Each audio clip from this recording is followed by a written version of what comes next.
The best of Papa Jack. My God! Ay, nako. Sus Mariano Garapon. Hindi na nga ako nakialam sa pera ng anak nila eh. Kasi ayun Rosie, nga ano ba to? Tanga-tangahan na lang? Nakikinig ka ba o hindi? nakikinig. Hindi ka nag-aaway. May opinion ako. Palagay ko, it will work. Sige po, Papa Jack, umpisahan mo na po. Anong umpisa? Kain ako pa sinasabi ka. Ay, oo nga. Ano mo na, ipagpatuloy. Ayoko sa'yo! Now, back to more of The Best of TLC. Ang kapatid, hello, good evening. Hello, good evening po. Ang galing ah. Hi, good evening din. Kamusta ka? Hello po. Ayan, what's your name? Casey. Crazy. Parang question mark, crazy? Kinakabahan ako, Papa Jack. Kinakabahan ka. Opo, sobra. Gusto mong kumanta? Hindi.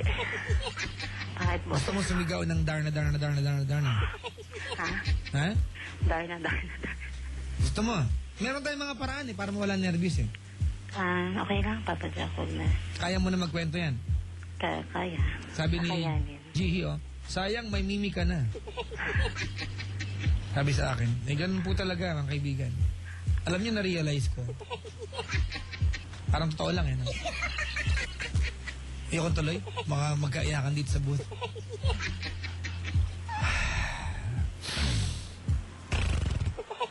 Joke lang. Crazy, Hello po. may asawa na? Pa? May asawa ka na? Yes, married and I have 2 kids. Wow, in English ako ah. Sure. Kinakabahan ako, Papa Alright, Jack. Abdila, kasama yung voice mo. Kinakabahan ako kasi lahat ng borders ko rito nakikinig. Lahat ng Lahat ng mga... borders mo. Yes. Wow, eh di ibig sabihin mayaman ka, may boarding ka sa sarili. Hindi po. Tinginin, tinginin, tinginin, tin, tin, tin. Hindi. Ano na? Hindi. Hindi. Sakto lang. Sakto hindi. Hindi rin. Kwento mo ako dali.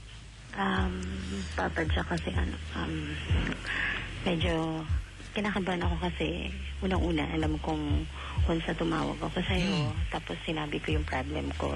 Oo. Alam ko na masasakit na salita yung maririnig ko. Pero sabi ko nga, need ko rin tumawag. May mga nag-a-advise sa akin, sige, try mo tumawag sa kanya. Baka sakali Teka lang ate. Ang ibig mo sabihin, ang advice sa'yo na ibang tao tumawag sa akin. Ganda ng advice. Bisa pa iwan ka, pinatawag ka sa akin. Actually, matagal na. Dali. 1 week na. Kwento mo ako. Anong mapaglilingkod ko sa isang kagaya ni Crazy? Sana lang, Papa Jack, pag sinabi ko, sana wag lang ako i-judge kaagad. Kasi Okay. medyo mabigat talaga eh. Medyo mabigat yung dinadala ko ngayon. Alright. Buntis ka. Hindi po. Hindi. Tuloy mo na yung kwento. Papa Jack, kasi, diba nga married ako, I have 2 kids. Ngayon, to be honest, Papa Jack, Relax mo. meron pa akong third party. Ano na?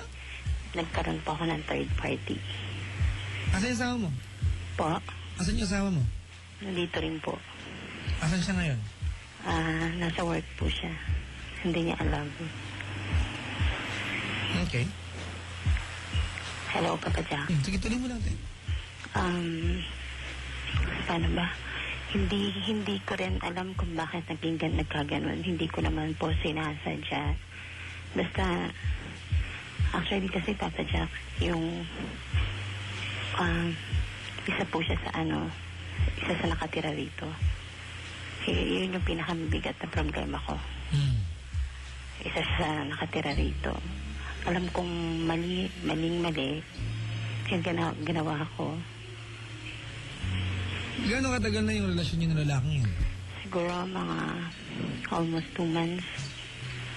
Okay. Mga 2 You had sex already. Pasensya na. po. You had sex already. Papa Jack.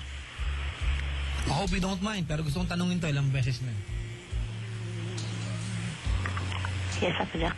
Ilang beses na kayo nagniig? Hindi na mabilang. Mga 8 times. You do this every time wala si mister.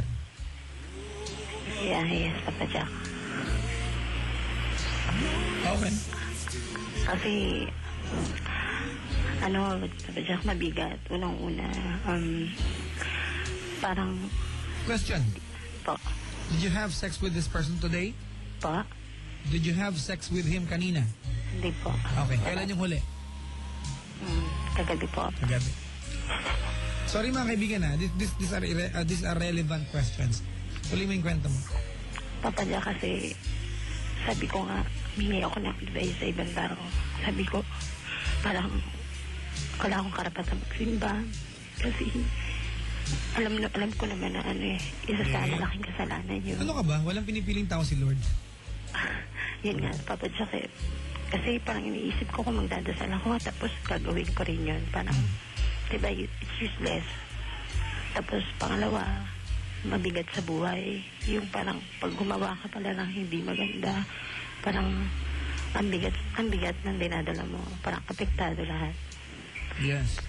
Financially, parang health, parang kakasakit yung mga anak mo. Parang alam mo na ito ba yung balik sa mga kasalanan ginawa mo. And then, actually, Papa Jack, yung question ko, kasi gusto ko na talagang humawala. Kailan mo na-realize na gustong kumawala? Mga ilang weeks na. Pero nakipag-sex ka sa kanya kagabi. Hindi na, Papa Jack, para akong gagi. Gusto mo kumawala pero nagtanggal ka ng panty sa kanya kagabi. Diba ang labo mo? Labo ko, Papa Jack, diba? Oo, labo mo. Tapos yung guy, Papa Jack, meron din siyang 2 kids. May wife din siya. Okay.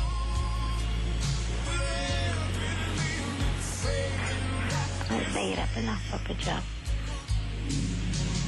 Wala Okay. paano akong kakawala. Kailan pa sila nakatira dyan sa inyo? Siya po, Oo. mga 3 months na po. Ang galing. 1 month in, di ba? 1 month sa place mo, na-discartehan ka agad. Yun nga, Papa Jack. Alright, ilatag natin yung kwento. Si Chrissy, mga kaibigan, ay 33 taong gulang, may asawa at may anak, may kabuhayan ng asawa, may trabaho. Si Chrissy nangangasiwa ng kanilang boarding house, isa sa mga nagbo-board doon. Pamilyadong tao din, kasama nangungupahan ng mag-anak, tama? Yes, Papa Jack. At nakarelasyon ni Chrissy. Itong tanong ko sa iyo, I hate to ask the question, pero gusto ko pa rin tanong, okay lang? Apo. Minahal mo ba siya, ng lalaki? Yun yung pinakamalaking problema ko, Papa Jack, kasi parang talagang na-fall in love ako sa kanya. Ano yung mga bagay na minahal mo sa kanya na hindi mo nakita kay mister kaya na-fall ka sa lalaking to? Hindi ko rin alam, Papa Jack, eh. That must be love. Kasi yung husband ko, good provider siya. Kung tutuusin, Papa Jack, wala na ako hihilingin. Kasi good provider, no vices at all. Talagang wala siyang bisyo sa katawan. Trabaho, bahay, trabaho, bahay. Question. Ano kaya yung pwede mangyari kapag nalaman ni mister? Actually, Papa Jack, magulo na nga situation namin mag-asawa kasi kahit hindi niya alam, siguro instinct eh. Parang nararamdaman niya na nag-iba na ako sa lahat siguro ng bagay. Ang madalas kami mag-away ngayon, talagang yung relationship namin mag-asawa ngayon medyo shaky. Of course. Kasi kahit na wala kang ginagawa, defensive ka na eh. Opo, May ginagawa totoo. ka lang Yun nga ako. sabi niya, tuwing mag-aaway kami, hindi niya Defensive. sinasabi, pero ako yung dumidepensa agad.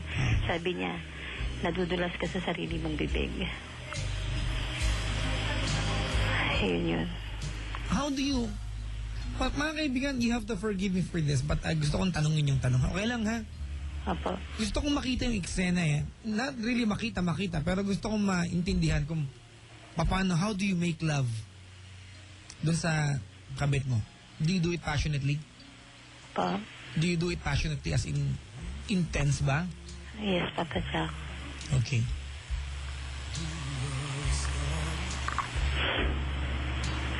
Something na hindi mo na ginagawa sa asawa mo. Yun nga, parang bihirang-bihira na kasi parang iba yung nasa isip ko. Ang bigat, Papa Jack. Paano nag-umpisa to? Yun nga tinatanong ko yung sarili ko eh. Kasi parang actually, Papa Jack, walang ligaw na nangyari. Hindi rin ako nagpa-cute. Hindi ko maintindihan Ano yung unang, alam ko nag-umpisa to sa sex, pasensya ka na. Siguro, Paano? Papa Jack, sa How did the first time happen? basta, Hindi ko rin maintindihan, Papa Jack. Kasi siguro pag nagkakatinginan kaming dalawa,